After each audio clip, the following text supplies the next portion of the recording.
Bercerita berkenaan dos penggalak dan ini juga merupakan salah satu daripada perkara yang perlu diberikan perhatian khususnya kepada kategori-kategori mereka yang kalau sebelum ini untuk dos pertama dan kedua diberikan juga perhatian iaitu wanita mengandung. Jadi kita ingin mengupas dengan lebih lanjut berkenaan keberkesanan vaksin ini terhadap wanita mengandung. Selamat pagi diucapkan kepada Dr. Siti Nur Hidayah selaku pakar klinik perubatan keluarga Klinik Kesihatan Jinjang. Okey, terima kasih doktor bersama dengan kami. Doktor, buat permulaan ini ramai yang bertanya ya, sudah pastinya untuk dos penggalak ini ataupun seperti pemberian yang biasa dos vaksin COVID-19, apakah wanita mengandung dibolehkan ataupun dibenarkan untuk mengambil dos penggalak? Okey, bismillahirrahmanirrahim. Assalamualaikum. Okey, topik vaksin and mother pregnancy sangat hot topic sekarang. And memang kita ikut guideline daripada overseas, daripada American Guideline Obstetrics and Gynecology, memang kata digalakkan mencucuk vaksin untuk para ibu mengandung sebab dia punya kesan baik sangat banyak daripada keburukan. Okey. Sebab dia involve dua nyawa. First, nyawa mak. Kedua, nyawa kandungan lah baby. And dah banyak kajian, dah almost 3 tahun kita ada COVID. And dah ada banyak study lah regarding COVID vaccine and pregnancy. And the latest guideline yang baru kita keluar, February ni, 2022, mengatakan memang pregnant mother memang digalakkan untuk cuk vaksin, especially booster. Okay. Booster ni nombor 1, nombor 2 and yang ketiga. Booster kita selalunya kita kena cucuk 91 hari after the second vaccine. Okay. Vaksin ada banyak jenis. Okay, Pfizer, nombor 2 Sinovac, nombor 3 AstraZeneca. Okay, the best vaccine lah kita tahu mRNA iaitu Pfizer because dia akan involve cell and dia selamat untuk pregnant mother. Okay. Sinovac pun selamat, AstraZeneca pun selamat. Tapi the best is Pfizer because dia akan protect about 90% daripada kesan buruk. Kenapa kita takut dengan COVID vaksin? Sebab dia boleh buat komplikasi. Komplikasi seperti masalah paru-paru. Okay? Mak lah nanti paru-paru kena guna oksigen. Lama-lama nanti quality of life mak tu terjejas. Okay. Nombor 2, kita takut daripada COVID sendiri menyebabkan baby lah dalam kandungan nanti lahir. Sebab mak ada jangkitan yang teruk, kita paksa baby keluar pula. Sebab mak tu tak stable, baby tu ada efek lah. Maksudnya lahir tak cukup bulan. Bila lahir tak cukup bulan, baby berat tak cukup, nanti masuk ICU. Mak pun masuk ICU. So ini akan efek kepada satu keluarga. And then community kita, and then Malaysia lah. Okey, baik. Kesan mendapat jangkitan COVID-19 itu lebih tinggi jika dibandingkan dengan kesan sampingan yang anda dapat disebabkan oleh dos penggalak. Bagaimana untuk ibu mengandung yang mempunyai komorbiditi seperti kencing manis? Sebab kita ada ibu mengandung yang ada masalah-masalah seperti ini. Adakah mereka turut digalakkan untuk mendapatkan dos penggalak ini? Yes, okey.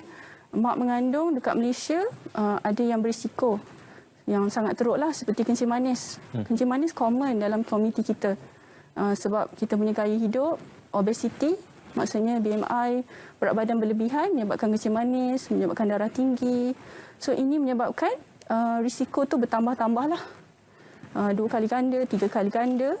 Dan ini menyebabkan mak senang dapat COVID infection. Okay, so contohlah diabetes, darah tinggi, asma, obesity itself sendiri. Kalau BMI dia terlalu gemuk, more than 35. Kalau gemuk sangat, nanti dia akan buat risiko kepada mak dia sendiri. Darah tu akan menjadi terlalu pekat. So, boleh buat darah beku. Okay? Nama dia pulmonary embolism. Yang tu yang paling kita takutlah. Nanti oksigen tak sampai pula dekat paru-paru. Okay. Okey, doktor, kita sedia maklum antara kesan-kesan sampingan yang kebiasaannya dijangka kepada mereka yang mengambil dos penggalak ini adalah seperti kesan alahan dan sebagainya. Ada juga persoalan tentang myocarditis dan juga isu-isu seperti itu. Jadi, apakah kebarangkalian untuk simptom-simptom kesan-kesan sampingan itu akan berlaku kepada ibu mengandung seperti mana juga kesan sampingan yang lain? Okey, kesan sampingan kita memang acknowledge lah. Memang ada. Okey, setiap ubat yang kita bagi ada kesan. Ya. Cuma kesan-kesan ni kita divide kepada beberapa kategori. Mild, moderate, severe. Okey, macam yang Cik cakap tu, kesan myocarditis. Maksudnya jantung kita ada bengkak-bengkak sikit, ada radang. So ini menyebabkan ketakutan lah dekat semua orang, kata takut nanti tiba-tiba mati sebab sakit jantung. Okay, memang ada, tapi risiko dia sangat rendah lah. 1 dalam 1 juta. Okey. Tetapi kalau kita dapat vaksin, dia akan melindungi daripada dapat jangkitan yang teruk. Sebenarnya kalau kita dapat COVID infection, risiko untuk myocarditis pun ada juga. Okey? Okey. So, vaksin, dia punya risiko sangat rendah, tetapi kalau kita tak cucuk vaksin, risiko untuk dapat infection and myocarditis tu tinggi lagi. Okey? Okey. Doktor, kalau doktor boleh kongsikan data-data terkini sebelum dan juga selepas kita melaksanakan program PICK, vaksinasi dan sebagainya, kadar kematian ibu mengandung disebabkan oleh COVID-19 sebelum mendapat vaksin dan juga selepas mendapat vaksin. Okey, kadar yang kita tahu, the worst case yang kita pernah dengar lah, yang the famous one, Siti Sarah meninggal. Waktu tu memang peak lah. Waktu tu banyak mak mengandung, tak cucuk vaksin, tak kelengkapkan vaksin. So after kita tengok kita punya data, the latest one lah, saya tengok semalam, pregnant mother 4% je masuk ICU. So maksudnya dah tunjuk banyak impact lah, banyak improvement kepada masyarakat kita yang menyokong lah vaksin ni. Tetapi booster ni kurang sikit. Orang kata sebab maybe diorang rasa dah okey. Tetapi sebab Omicron, the new variant, yang ini menyebabkan banyak senang spread of the infection. So kita nak cukupkan. Kita nak make sure immunity level dekat badan tu very good so that kita boleh fight. Kita dalam perjuangan, kita kena fight for our future. Anak-anak, kanak-kanak, mak mengandung, masyarakat kita, family kita. Okey. Doktor, pada trimester keberapa ibu mengandung ataupun wanita mengandung ini dibolehkan untuk mengambil dos penggalak? Okey. Trimester ni ada 3. First trimester, second trimester, third trimester. Ya. Okey. Pada mula-mula waktu COVID infection baru, kita kata mula-mula kita tunggu after second to third trimester. Tetapi baru-baru ni memang kita dah tahu guideline daripada RCOG lah, Royal College of Obstetrics and Gynecologists, kata sepanjang pregnancy is okay. As long as you get your vaccination is okay.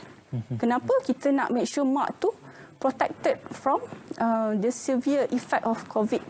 Okey, kenapa kita risau? Katanya konon first trimester tu takut. Katanya takut congenital problem, maksudnya kecacatan anak, kecacatan janin. Tetapi kajian dah terbukti daripada systemic review. Maksudnya meta-analisis tu tunjuk sepanjang pregnancy kita cucuk vaksin tak ada efek pun. Tak ada kecacatan, tak ada keguguran. So Alhamdulillah, yakinlah. Kita dah buat guideline, kita dah buat study. Bukan kita cakap saja-saja. Kita nak tolong kita punya community, nak jaga mak and pregnancy itself and the baby. Kita tak nak mak meninggal, nanti anak pun lahir tak cukup bulan, tak ada mak. Lepas tu adik-beradik pun tak ada mak. So kita nak kena jaga kita punya family. Bagaimana kesan sampingan yang perlu dilalui oleh ibu mengandung yang mungkin sedikit berbeza daripada ibu mengandung yang lain? Mungkin kesannya sedikit berpanjangan dan ini memberikan sedikit trauma untuk diri beliau, dan itu mungkin sebab kenapa dia tidak mengambil dos penggalak dan sebagainya.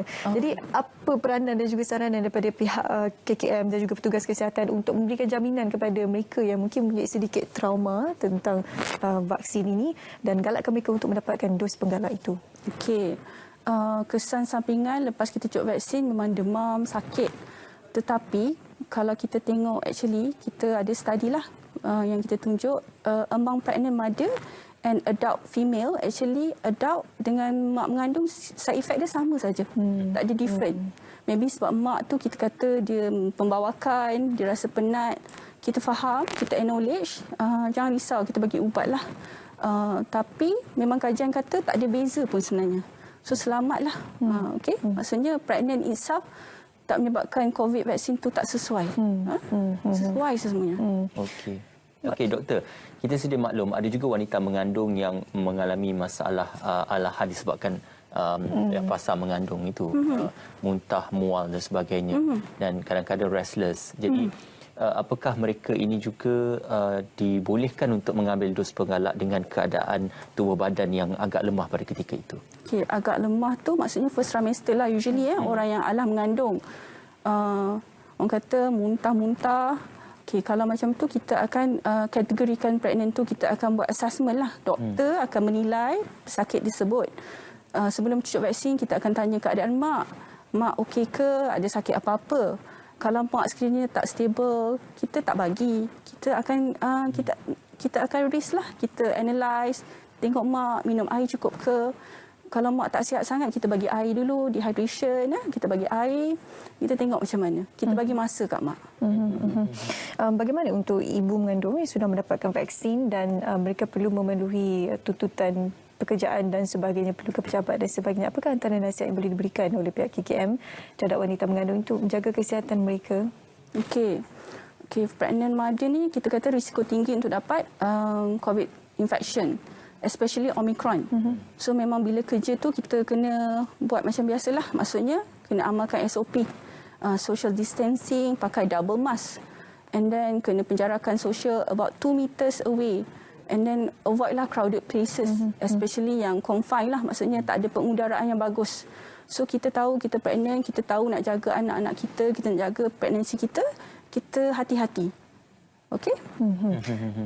Mungkin untuk mereka yang cuba, kita bercerita ni untuk mereka yang sudah mengandung lah, sebenarnya ada janin di dalam rahim mereka. Bagaimana untuk wanita yang merancang untuk mengandung? Yes. Adakah mereka turut digalakkan? Yes. Pregnancy, kita selalunya akan kata pre-pregnancy care. Maksudnya sebelum pregnant, kita kena plan. So, macam mana kita nak plan? Kita akan assess. So, kalau kita nak mengandung, kita tahu sekarang is our COVID pandemic. So, we have to vaccine. Memang digalakkan. Kita nak pregnant, kita kena cucuk vaksin. Okey, baik. Okay. Pesanan seketika daripada doktor untuk ibu yang masih lagi belum mendapatkan dos penggalak ataupun sudah mendapatkan tarikh temu janji tapi masih ragu-ragu berkenaan tentang dos penggalak ini, doktor. Okey, dos penggalak memang kita kata sangat bagus untuk mak mengandung.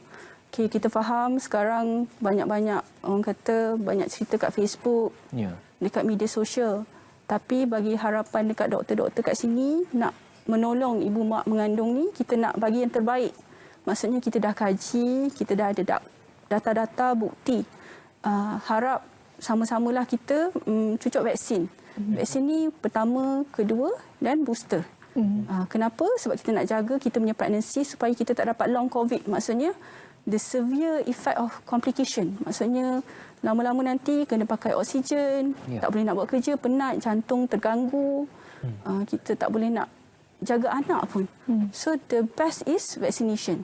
Saya nak tambah juga sikit, yang pasal vaccination ni tak akan effect fertility ya. Maksudnya kesuburan. Memang ada data daripada British Society memang kata COVID itself tak akan kacau. So jangan risau. Nak plan pregnancy boleh cucuk vaksin. Okey. Tidak berisiko kepada mereka yang merancang untuk kehamilan ataupun yang sudah pun hamil. Terima kasih diucapkan kepada Dr. Siti Nurhidayah, pakar klinik perubatan keluarga, Klinik Kesihatan Jinjang bersama dengan kami pada hari ini. Terima kasih, doktor.